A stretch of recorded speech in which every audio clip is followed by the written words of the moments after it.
Electrical hazards and control. Introduction to the module. Any use of electricity has the potential to be very hazardous with possibly fatal results. Legislation has been in place for many years to control and regulate electrical energy and the activities associated with its use. In this module, you will learn how to prevent electrical hazards in construction. Topics to be covered. Introduction. Electrical hazards and injuries. Electric shock and burns. Treatment of electric shock and burns. General control measures for electrical hazards. Electrical maintenance.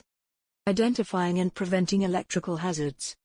Portable appliance testing, PAT.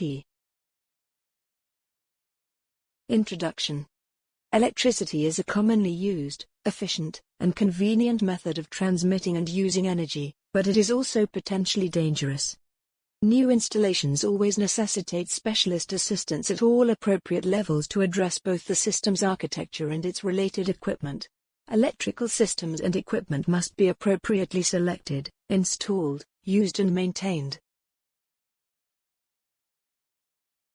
Approximately 8% of all fatalities at work are caused by electric shock.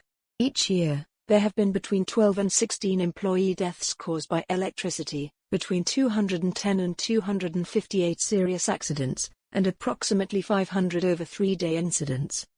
The agriculture, extractive, utility supply, and service industries account for the majority of fatalities, while manufacturing, construction, and service industries account for the majority of catastrophic accidents. Electrical hazards and injuries. Electricity is a clean, safe, and quiet means of transmitting energy. However, when this benign source of energy comes into contact with a conducting material, such as people, animals, or metals, it allows energy to be released, which can cause catastrophic harm or death. Constant vigilance is required to avoid and prevent risk from unintentional electrical energy releases. Constant awareness is necessary to avoid and prevent danger from accidental releases of electrical energy. The principal hazards associated with electricity are electric shock, electric burns, electrical fires and explosions, arcing, portable electrical equipment. Secondary hazards. Electric shock and burns. Electric shock is the convulsive reaction by the human body to the flow of electric current through it. This shock is accompanied by pain and, in severe situations, by burning. Low voltages, high voltages, or lightning can all cause a shock. The majority of electric shock accidents occur when a person becomes the path to earth for a live conductor. The effect of an electric current on the human body is determined by its passage through the body, for example, hand to hand or hand to foot, the current frequency, the length of the shock, and the current magnitude. The size of the current is determined by the time of contact and the electrical resistance of bodily tissue.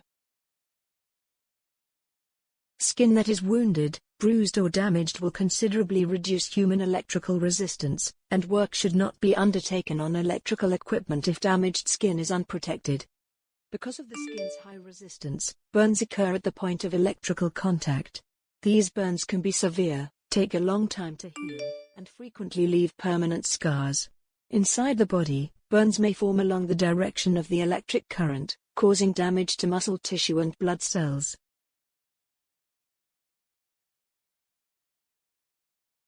Treatment of electric shock and burns. The recommended procedure for treating an unconscious person who has received a low-voltage electric shock is as follows. 1. When you come across a person who is suffering from electric shock, raise the alarm by requesting assistance from colleagues, including a trained first aider. 2. If possible, turn off the power, and make sure the position of the emergency isolation switch is known. 3. Call for an ambulance. 4. Place the person in the recovery position if they are breathing so that an open airway is maintained and the mouth can drain if necessary. 5. If the person is not breathing, perform mouth-to-mouth resuscitation and, if a pulse is not present, chest compressions. Place the person in the recovery posture after they are breathing properly. 6. Treat any burns by applying a sterile dressing to the burn and wrapping it with a bandage. Any loose skin or blisters, as well as any lotions or ointments applied to the burn wound, should not be touched. 7. If the patient regains consciousness, conventional shock should be administered. 8. Stay with the person until he or she is transferred to a hospital or a local surgery. General control measures for electrical hazards. The primary electrical hazard control measures are provided in the statutory precautionary requirements addressed by the Electricity at Work regulations. They apply to all electrical equipment and systems present in the workplace and impose obligations on employers, employees, and self-employed individuals. The regulations cover the following topics: the design, construction and maintenance of electrical systems, work activities and protective equipment, the strength and capability of electrical equipment, the protection of equipment against adverse and hazardous environments, the insulation, protection and placing of electrical conductors, the integrity of referenced conductors, the suitability of joints and connections used in electrical systems, means for protection from excess current, means for cutting off the supply and for isolation, the precautions to be taken for work on equipment made dead, working on or near live conductors, adequate working space, access and lighting, the competence requirements for persons working on electrical equipment to prevent danger and injury. Training is necessary at all levels of the organization, ranging from simple on-the-job education for electrical technicians to apprenticeships and supervisory courses for senior electrical engineers. All people working on electrical equipment, as well as their supervisors, should have access to first aid training in cardiovascular resuscitation and the treatment of electric burns.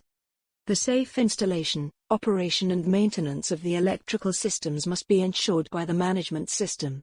All managers should be held accountable for providing appropriate human, material, and device resources to ensure the safety of electrical systems under their control. This safe work system is in place for all electrical equipment. For small factories and office or shop premises where the system voltages are normally at mains voltage, it may be necessary for an external competent person to be available to offer the necessary advice. Managers must set up a high-voltage permit-to-work system for all work at and above 600 volts. The system should be appropriate to the extent of the electrical system involved. Consideration should also be given to introducing a permit system for voltages under 600 volts when appropriate and for all work on live conductors. The following topics summarize the additional control measures that should be taken when working with electrical or using electrical equipment. The selection of suitable equipment. The use of protective systems. Inspection and maintenance strategies. Electrical maintenance. There have been numerous documented cases of staff and visitors being killed as a result of poorly fixed or maintained electrical circuits. As an employer, you must conduct regular inspections to ensure that electrical equipment and installations are in good working order so that no one is harmed. To do this, you must make sure that for every visible piece of electrical equipment or circuitry, plugs and connectors are not visibly damaged in any way. Stains or burn marks are not noticeable. Cables, wires, and components are professionally repaired and not secured merely with tape. Internal wires are not bare or loose from their holdings.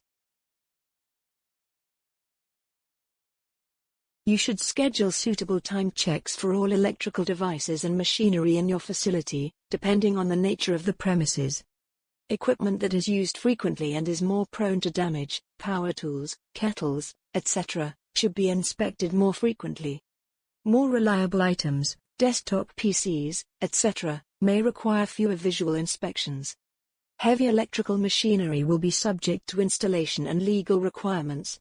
Always ensure that subsequent repairs are undertaken by competent and trained individuals, usually a certified electrician. Identifying and preventing electrical hazards. The main risks that run from working with, or exposure to, electrical equipment are injuries and burns from shocks and electrical arcing, Fires from sparking electrical circuitry. Explosions caused by sparks igniting flammable gases or substances. A company risk assessment should have recognized and proceeded to mitigate electricity-related concerns. However, as an employer, you should also enforce these principles to prevent accidents from occurring in the first place. Ensure employees have the training to operate the electrical equipment on site. Ensure that mains outlets and sockets are not overloaded with extensions or adapters. Ensure that faulty equipment is visually marked and removed from use. Only allow trained staff to mend or examine circuitry or fuses.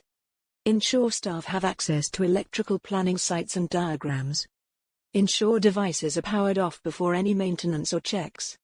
Ensure staff follow the company health and safety policy. Portable appliance testing, PAT. Much of the preventative and ongoing maintenance of electrical equipment relies on visual inspection. However, the possibility always exists that an electrical circuit or system may have serious damage that is not immediately visible. This would include instances of broken wiring in a cable, underground insulation rotted away, and pests causing interruptions to the circuitry. Portable appliance testing, PAT, which is also known as the in-service inspection and testing of electrical equipment, is the recognized solution for that.